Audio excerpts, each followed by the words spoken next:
in sustainable or technological areas. Whereas I decided that for now, for this particular discussion, I would kind of underplay those that focus area and relook at how economy and culture and changing culture of neoliberal India is having a dialogue with design, and how does design education kind of respond to it. So Professor Narayan's morning keynote address was a timely reminder about the dangers and the attraction and the dangers of the modernist modular understanding of design and design education.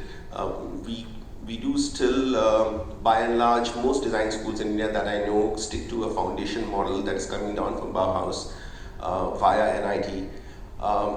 Also perfected earlier, Indianized, I would say, not perfected, Indianized earlier, maybe in Shantiniketan, with a 2-year foundation program condensed into NID foundation program. And there are certain belief structures and certain design worldviews that govern the way these ideas are designed.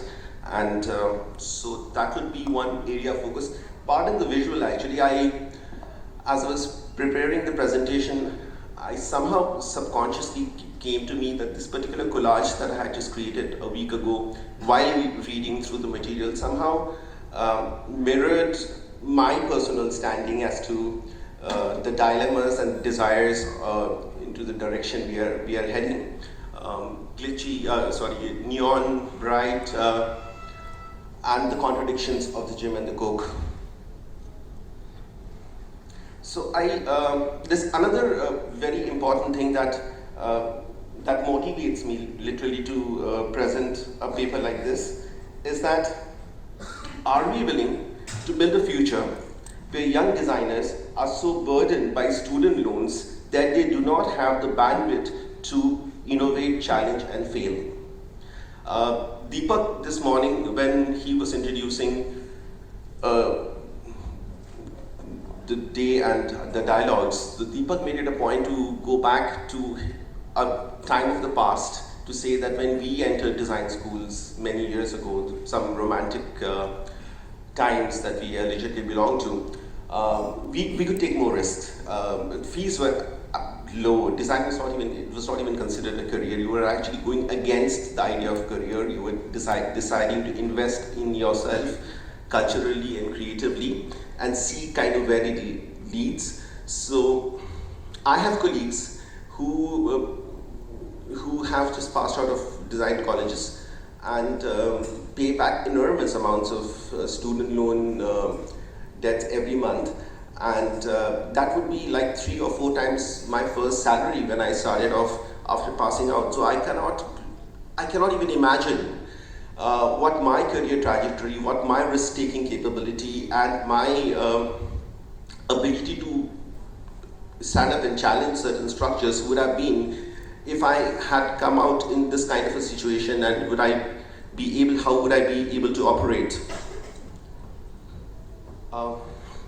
Yeah, we can go to the, can I control it from here? I also hadn't anticipated that this screen versus positioning thing will happen, but we'll manage.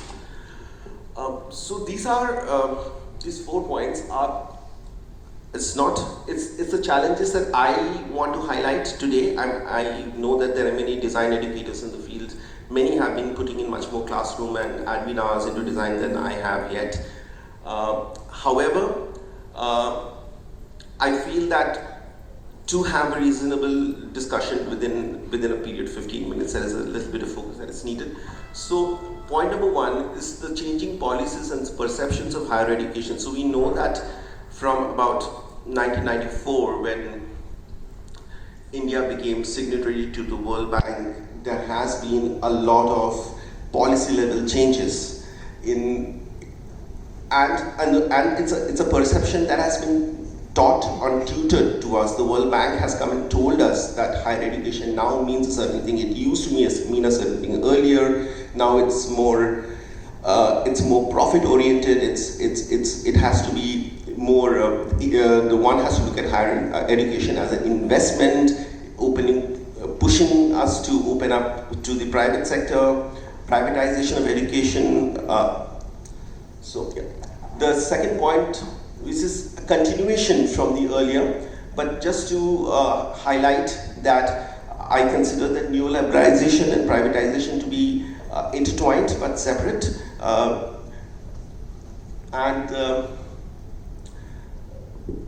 The kind of it resulted in a particular situation where design schools in India, especially the ones that are really new.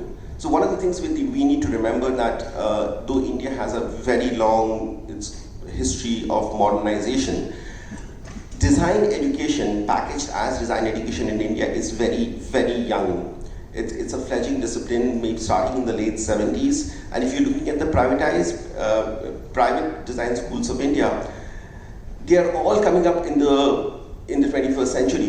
They're all very new. Very few have had students who has an alumni of 10 to 15 years. The alumni lists are still, we are fudging between 5 to 10 years of alumni. So we really are struggling to build up a model, and then to even step back and see what kind of sustainability issues kind of work within that.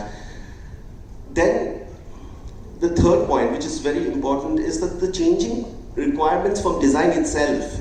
Like when NID was set up, we were at a period of Nehruvian modernism. We were at a period where we were still celebrating the Bhakra Dangal Dam, the setting of the IITs. India needed a manufacturing boom, and it was within the mandate of NID itself that NID would equip India to be able to design its own products, to design its own objects.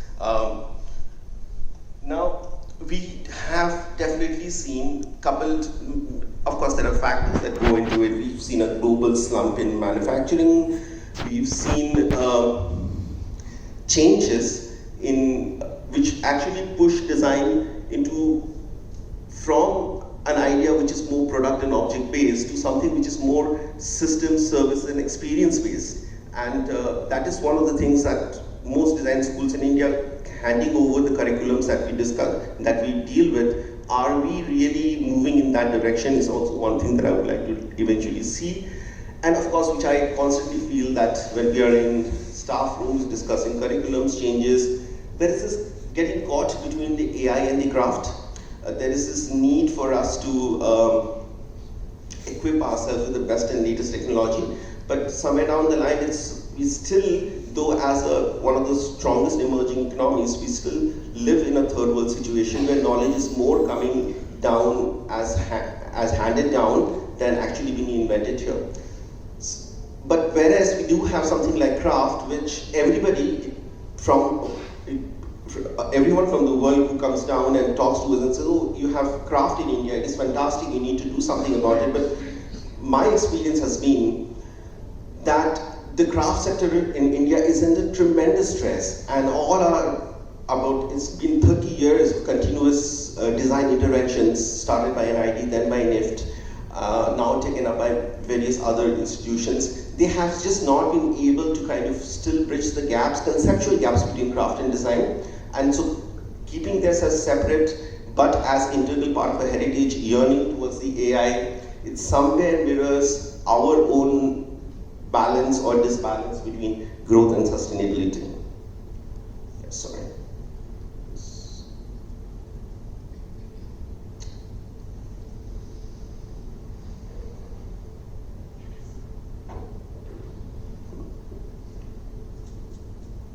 This paper will explore the challenges and negotiations faced by Indian design education as it is poised to locate itself within the changing cultural economy of India and the wave of globalization that is sweeping higher educational structures.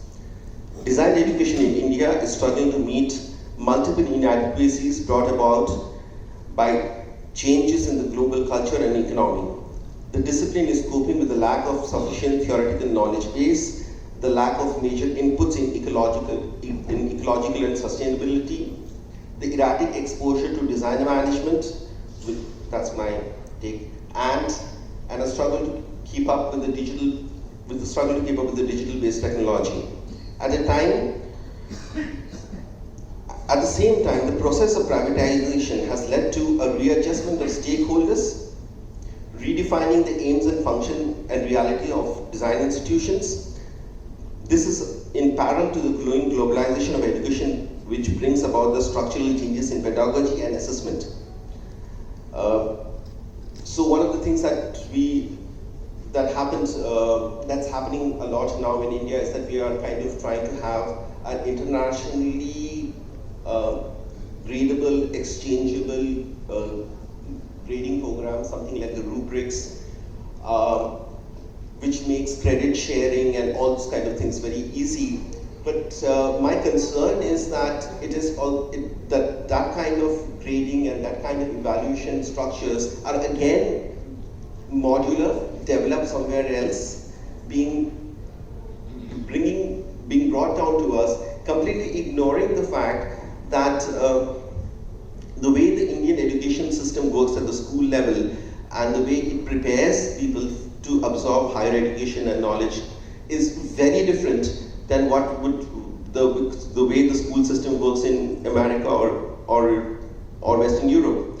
And I do not think that adequate adjustments are being made at this point of time.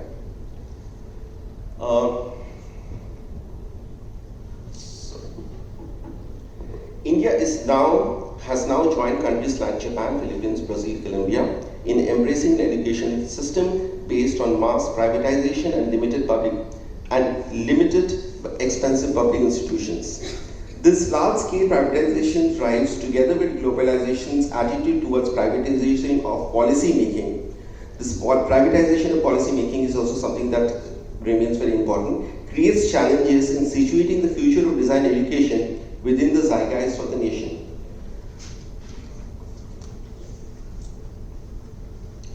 As academic fees increase across board, education has become an economic investment, a shift away from its earlier existence as a knowledge and an economic investment.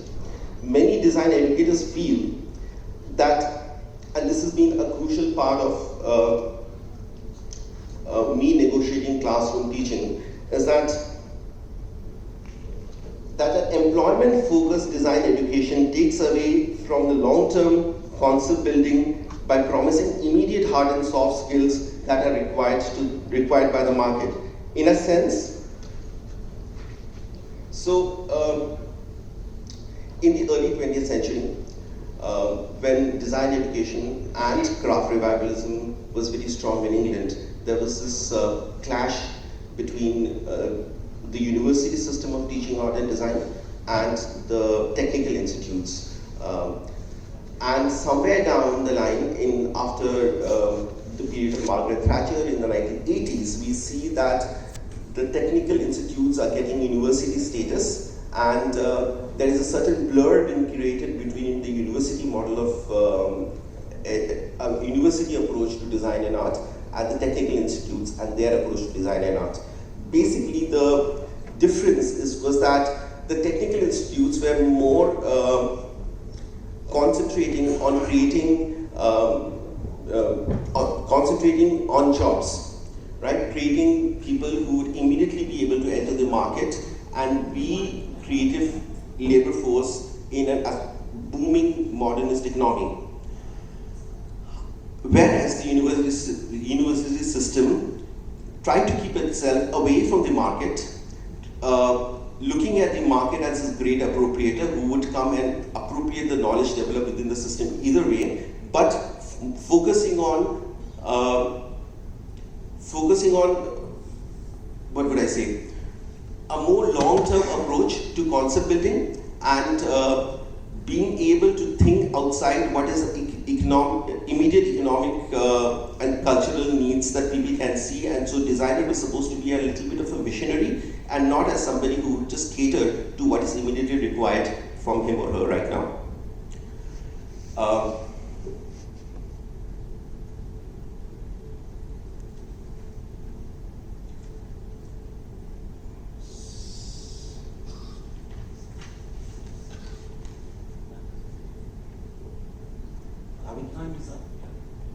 Can I might just take us just a minute. So, so one of the things that really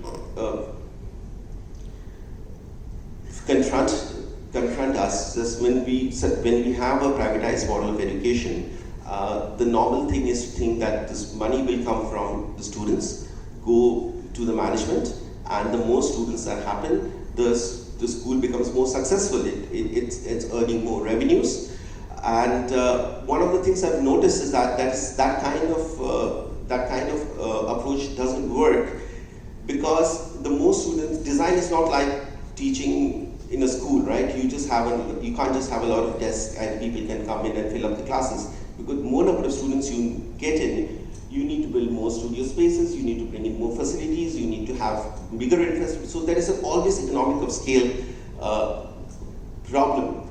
And I just think that in the age of Facebook, where we have people who have shown to us that the students could, if you don't look at them as our clients, but look at them as a possible content providers and invest in them.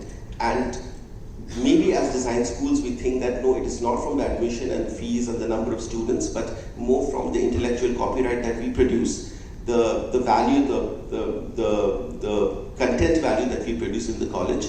From there, maybe one could have worked towards a greater design sustainability, which does not respond in a knee-jerk way to the immediate needs of the market. My time's up. Thank you.